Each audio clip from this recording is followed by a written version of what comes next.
हम Chinese sellers को Hunt कर सकते हैं और कौन सा बेस्ट टाइम है जिसमें हम चाइनीज़ सेलर्स को हंट कर सकते हैं, या कौन सा बेस्ट तरीका है जिससे हम चाइनीज़ सेलर को इजीली हंट कर सकते हैं। सबसे पहले हम बात करते हैं कि कौन सा बेस्ट टाइम है जिसमें हम चाइनीज़ सेलर्स को हंट कर सकते हैं। तो उसके लिए आपको एक चीज़ समझना ज़रूरी है, वो ये कि चाइना में और पाकिस्तान में टाइम का डिफरेंस है। चाइना में और पाकिस्तान में टाइम का डिफरेंस है। चाइना हमसे 4 घंटे या 3 घंटे आगे हैं। जब पाकिस्तान में सुबह के 3 बज रहे होंगे ना, तो ओबियसली चाइना में या 7 बज रहे होंगे, कहीं पे 8 बज रहे होंगे। ठीक है। तो अगर आपने सेलर ढूंढने हैं, अगर आपने सही वाले सेलर ढूंढने हैं, तो भाई आपको सुबह उठना पड़ेगा, टाइम से उठना पड़ेगा। आपको सुबह 3 बजे आपको उठना पड़ेगा। सुबह 3 बजे उठें और अपनी फेसबुक आईडी खोलें अपनी, और पोस्टें चेक करें। जो आपने ग्रुप ज्वाइन किए हुए ना, उनमें सेलर्स ने पोस्टें की होती हैं और फ्रेश होती हैं। तो पोस्टें चेक करें। अब फ़र्ज़ करते हैं इस बंदे ने, देखें ये कमेंट पोस्ट की हुई एक सेलर ने कि I need D honest agent. चले हम मान लेते हैं ये सेलर है। ठीक है। अब हमें एक तरीका ये होता है कि आप इसकी आईडी को खोलें और इसको मतलब ऐड करें। मैंने इसको पहले से ऐड किया हुआ है, और इसको ना इनबॉक्स में जाके एक मैसेज कर दें, हाय का हाय। ये आपने इसको मैसेज किया। इसके बाद इसकी जो पोस्ट है ना, उसके नीचे कमेंट कर दें आप कि चेक इनबॉक्स।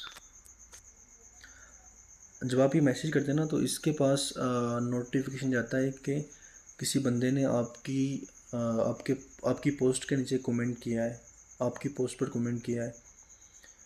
एक तो तरीका ये हो गया। दूसरा तरीका ये है कि आप इसको बोलेंगे पीएम मी, कि आप सेलर को बोल रहे हैं मुझे प्राइवेट में मैसेज करो। अब इससे भी सेलर को नोटिफिकेशन जाएगा कि किसी बंदे ने आपकी पोस्ट के नीचे कमेंट किया है। हो सकता है वो आपको बैक कमेंट करे, आपके कमेंट के नीचे आपको रिप्लाई करे कि एड चेक इनबॉक्स, या मतलब जो भी। ठीक है। एक तो तरीका ये हो गया, और दूसरा तरीका ये है जो सबसे मतलब सही तरीका है जो मैं करता हूँ, वो ये है कि आप अपनी वीचेट आईडी खोलें।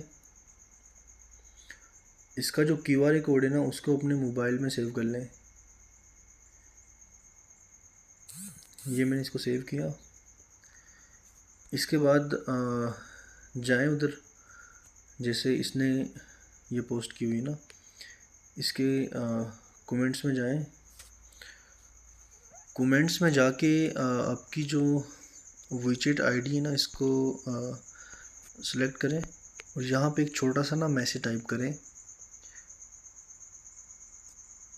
Add me on WeChat if you are looking for quality work, और ये लीव कर दें। अब देखें इससे होगा क्या। ऊपर मैंने कमेंट किया है इसको चेक इनबॉक्स, और उसके बाद फिर मैंने पीएम में किया है, और उसके बाद फिर मैंने ये कमेंट किया है, अपनी वीचेट आईडी के साथ कमेंट किया है।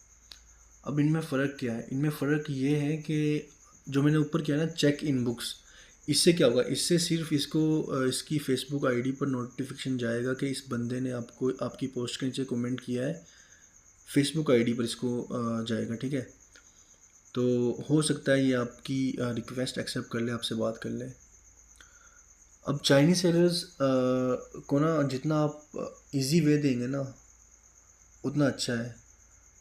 अब जो मैंने वीचेट आईडी अपनी लीव की है ना, ये चाइनीज़ सेलर के लिए इजी है।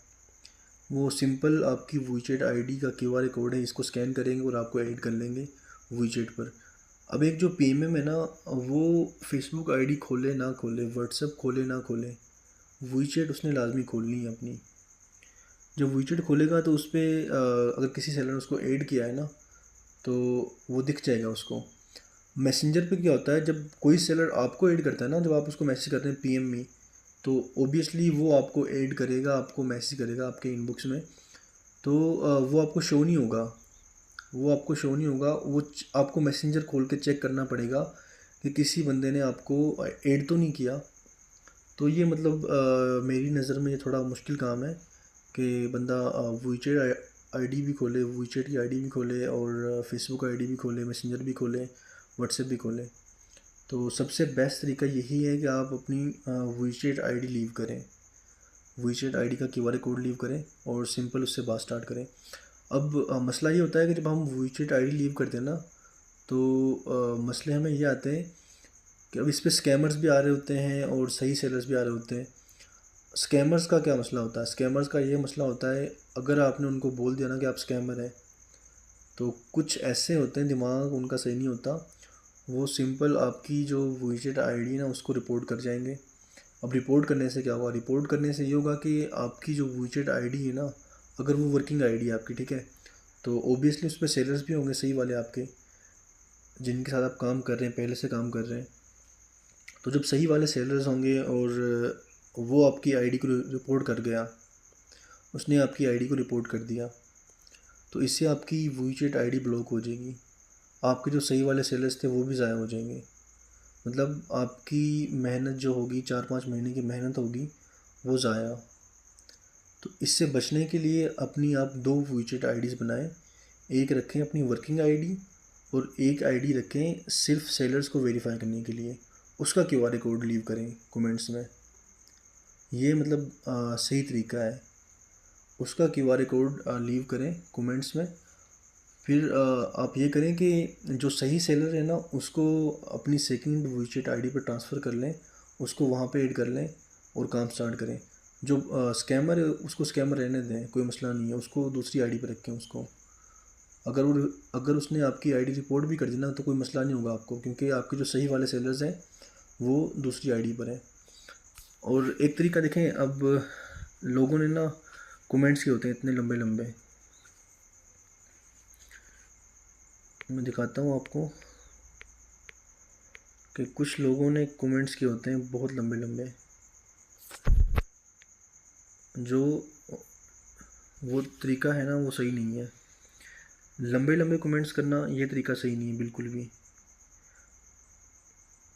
उसकी रीज़न ये है कि देखें, अब अगर आपने 5 से 6 लाइन्स का कमेंट किया हुआ है, तो भाई उस सेलर ने खोल के नहीं चेक करना, उसने आपका कमेंट रीड नहीं करना।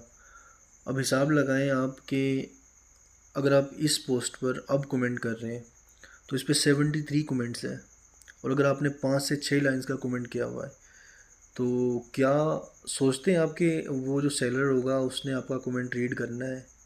भाई नहीं करना, उसको और भी काम है, उसको सिर्फ एक ही काम नहीं है। तो सबसे बेस्ट तरीका यही है कि आप अपनी विजिट आईडी का क्यूआर कोड लीव करें। और टाइम आपको बता दिया मैंने कि सुबह 3 बजे आपने उठना होगा। सुबह 3 बजे से लेकर 12 बजे तक ये बेस्ट टाइम है। अगर आप इसमें उठते हैं और थोड़ी मेहनत करते हैं तो आप इजीली सेलर्स फाइंड कर सकते हैं।